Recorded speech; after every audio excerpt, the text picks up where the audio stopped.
नमस्कार दोस्तों, स्वागत है आपका आपके अपने YouTube चैनल जीएस जीनियस में।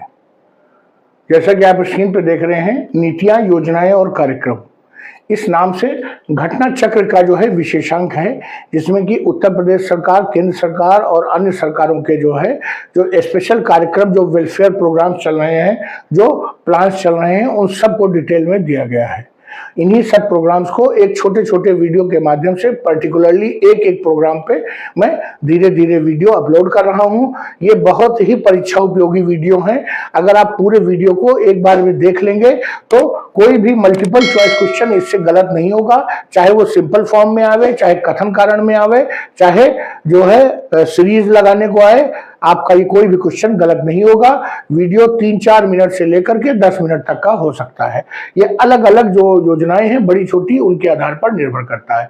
तो चलिए मित्रों, आज हम आपके समक्ष डिजिटल कृषि मिशन, ये केंद्र सरकार की बहुत ही महत्वाकांक्षी योजना है, इस पर आपके साथ एक छोटा सा वीडियो चर्चा करेंगे। लेकिन अगर आप हमारे चैनल पर नए हैं तो हमारे चैनल को सब्सक्राइब कर लीजिए, क्योंकि हमारे चैनल पर इसी प्रकार के परीक्षा उपयोगी content, current affairs, Indian geography, world geography, ये सब चीजें जो हैं बारी बारी से डेली बेसिस पे अपलोड किए जाते हैं। तो चलिए मित्रों, वीडियो को शुरू करते हैं। डिजिटल कृषि मिशन 2 सितंबर 2024 को प्रधानमंत्री नरेंद्र मोदी की अध्यक्षता में केंद्रीय मंत्रिमंडल ने 2817 करोड़ रुपए के परिव्यय के साथ डिजिटल कृषि मिशन को जो है मंजूरी दी। इसमें केंद्र का 1940 करोड़ रुपए का हिस्सा शामिल है। आप समझ सकते हैं प्रश्न आएगा टोटल कितना व्यय है, लक्ष्य है, तो 2817 करोड़ है, जिसमें केंद्र सरकार 1940 करोड़ खर्च करेगी, बाकी का हिस्सा राज्य सरकार खर्च करेगी। और ये जो इसके प्रमुख तथ्य हैं, इसका उद्देश्य क्या है, तो इसकी जो परिकल्पना है वो डिजिटल कृषि पहलों का समर्थन करने वाली एक व्यापक योजना के रूप में ये जो योजना है वो बनाई गई है।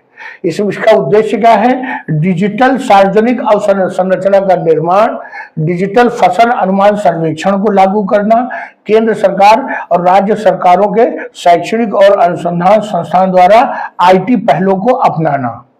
केंद्र सरकार ने केंद्रीय बजट 2023-24 में कृषि के डिजिटल सार्वजनिक अवसंरचना के निर्माण की घोषणा की थी और 24-25 में कृषि क्षेत्र के लिए डिजिटल सार्वजनिक अवसंरचना की पहल में वृद्धि की घोषणा की है। तो उसी जो बजट में घोषणाएं की गई थी, उसी के क्रम में जो है ये डिजिटल कृषि मिशन घोषित किया गया है। ये कृषि के लिए डिजिटल सार्वजनिक अवसंरचना जिसकी हम बात कर रहे हैं, ये है क्या डीपीआई? तो डिजिटल सार्वजनिक अवसंरचना का उद्देश्य किसानों के बारे में प्रमाणित जनसांख्यिकीय विवरण, भूमिगत जोत, बोई गई फसलों सहित व्यापक जो है डाटा उपलब्ध करवाना है। इसमें राज्य सरकार की नीति के अनुसार किसान और किराएदार, किसान दोनों शामिल किए गए हैं।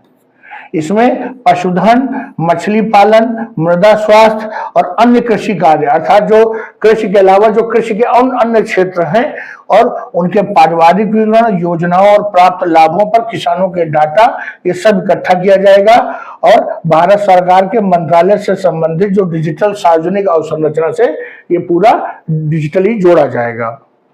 इसमें नवीन किसान केंद्रित डिजिटल सेवाओं को भी बढ़ावा मिलेगा। विकसित भारत @2047 के विजन के अनुरूप कृषि के लिए जो कृषि डिजिटल सार्वजनिक अवसंरचना और डिजिटल कृषि मिशन की जो है ये बुनियाद है। इस मिशन के तहत 3 डीपीआई बनाए गए हैं। पहला है एग्री स्टेट, दूसरा है कृषि निर्णय सहायता प्रणाली और तीसरा है मृदा प्रोफाइल मैपिंग। ये एग्री स्टेट क्या है? ये किसान केंद्रित डीपीआई है जो किसानों को कुशल, आसान, तेज सेवाएं और योजनाएं प्रदान करने में सक्षम बनाएगा। इसमें मूलभूत 3 रजिस्ट्रियां और डाटाबेस है। एक है किसान रजिस्ट्री, अर्थात किसानों का पूरा रिकॉर्ड, दूसरा भू संदर्भित गांवों के नक्शे और बोई गई फसल की रजिस्ट्री। यही जो है इसमें जो है एग्री स्टेट में शामिल है। अगला देखिए, एकीकृत पहचान। एग्री स्टैक के अंतर्गत किसानों को आधार के जैसा ही एक डिजिटल पहचान पत्र दिया जाएगा जिसको नाम दिया गया है किसान आईडी। ये किसान की जो है अपनी पहचान होगी कि वो भारत का किसान है। किसान आईडी राज्य के भूलेखों, पशुधन स्वामित्व, बोई गई फसल, जनसांख्यिकीय विवरण, पारिवारिक विवरण, योजनाओं और अन्य प्राप्त लाभों से डिजिटली जुड़ी हुई होगी। अर्थात उसमें जो नंबर दिया होगा, जो डिटेल होगा, उसको जब आप वेबसाइट पर डालेंगे तो उस किसान के बारे में पूरा डिटेल निकल करके आ जाएगा। किसानों द्वारा बोई गई फसलों का मोबाइल आधारित जमीनी सर्वेक्षण प्रत्येक मौसम में आयोजित किए जाने वाले डिजिटल फसल सर्वेक्षण के जरिए दर्ज किया जाएगा। अर्थात एक किसान जिसका कि किसान आईडी ये है, उसने क्या क्या फसल बोई है और उस आधार पर कितना अनुमान होगा, ये सारा डाटा सरकार के पास उपलब्ध रहेगा। किसान पहचान पत्र बनाने के लिए जो है 6 राज्यों में एक एक जिला पायलट प्रोजेक्ट के रूप में चुना गया है।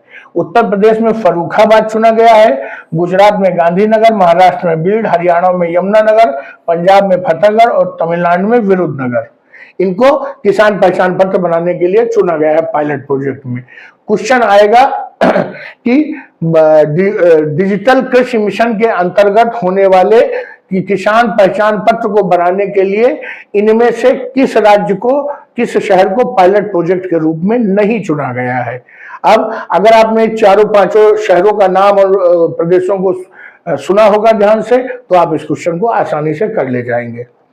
11 करोड़ किसानों के लिए डिजिटल पहचान बनाने का लक्ष्य है। इनमें 24-25 में 6 करोड़ किसान, 25-26 में 3 करोड़ किसान और 26-27 में 2 करोड़ किसानों का पहचान पत्र बनना शामिल है।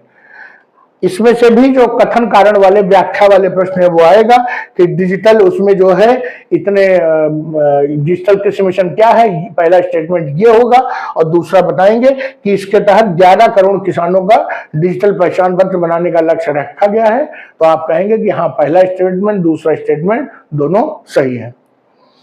बोई गई फसल की रजिस्ट्री बनाने के लिए 23-24 में 11 राज्यों में डिजिटल फसल सर्वेक्षण का एक पायलट प्रोजेक्ट चलाया जा रहा है। इसके अलावा 2 साल में पूरे देश में डिजिटल फसल सर्वेक्षण शुरू कराने का लक्ष्य रखा गया है।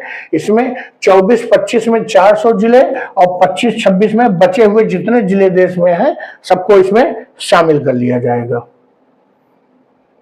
इस मिशन के अंतर्गत देश की लगभग 142 मिलियन हेक्टेयर कृषि भूमि के 1:10,000 के पैमाने पर विस्तृत मृदा प्रोफाइल मानचित्र भी तैयार किया जाएगा। प्रश्न आएगा कि इनमें से क्या क्या चीजें शामिल हैं डिजिटल कृषि मिशन में। पहला होगा कि किसानों का आई कार्ड बनेगा, दूसरा होगा कि इतने जिलों का मृदा प्रोफाइल बनेगा और तीसरा कुछ और आ जाएगा और इसी में पूछ लिया जाएगा कि इसमें से पहला दूसरा शामिल है कि दूसरा तीसरा, कि यही इसी प्रकार से प्रश्न आएगा।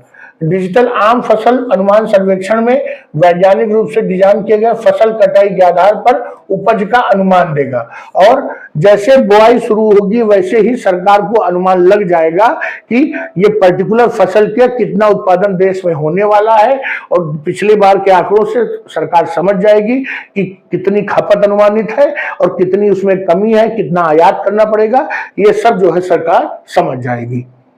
इसका विश्लेषण देखते हैं। आर्थिक समीक्षा 23-24 के अनुसार पिछले 5 वर्षों में कृषि क्षेत्र में प्रतिवर्ष औसतन 4.18% की वृद्धि हुई है। भारत अपने खाद्यान्न का 7% से अधिक निर्यात करता है। कहने का तात्पर्य है कि भारत अपने उत्पादन का 93% खुद कंज्यूम कर लेता है। ये है बढ़ती आबादी के नुकसान। महत्वपूर्ण बात यह है कि 23-24 के आर्थिक सर्वेक्षण के अनुसार भारतीय कृषि क्षेत्र लगभग 42.3% आबादी को आजीविका प्रदान करता है। वो स्वाभाविक रूप से सभी लोग कृषि में लगे हुए हैं, जो बेरोजगार है वो एज एग्रीकल्चर लेबर के रूप में लगे रहते हैं और सकल घरेलू उत्पाद में वर्तमान में इसकी हिस्सेदारी 18.2% है। अर्थात 18.2% जीडीपी एग्रीकल्चर से आती है। एक तरफ तो कृषक पूरे देश को खाद्यान्न उपलब्ध करा रहा है, वहीं दूसरी तरफ जीवन उस स्तर पर नहीं पहुंच सका जितना होना चाहिए था। भारत सरकार ने इस मिशन को प्रारंभ किया है और यह mission artificial intelligence, remote sensing और आधुनिक डिजिटल तकनीकों का उपयोग करके किसानों एवं अन्य हितधारकों को ज्यादा कुशल और पारदर्शी बनाएगा। किसान स्वयं को डिजिटल तौर पर पहचानने में, प्रमाणित करने में सक्षम होंगे। तो ये था डिजिटल कृषि मिशन का पूरा डिटेल। आपने अगर पूरा वीडियो देखा है तो इसमें से कथन कारण के क्वेश्चन भी आप कर ले जाएंगे। तो चलिए मित्रों, वीडियो को यहीं समाप्त करते हैं। अगर आप इस प्रकार की और योजनाओं को और प्लान्स को छोटे छोटे वीडियो में पढ़ना चाहते हैं, समझना चाहते हैं, तो हमारे चैनल को सब्सक्राइब करिए। ये अत्यंत उपयोगी है, परीक्षा उपयोगी है। तो चलिए मित्रों, वीडियो को यहीं समाप्त करते हैं। धन्यवाद।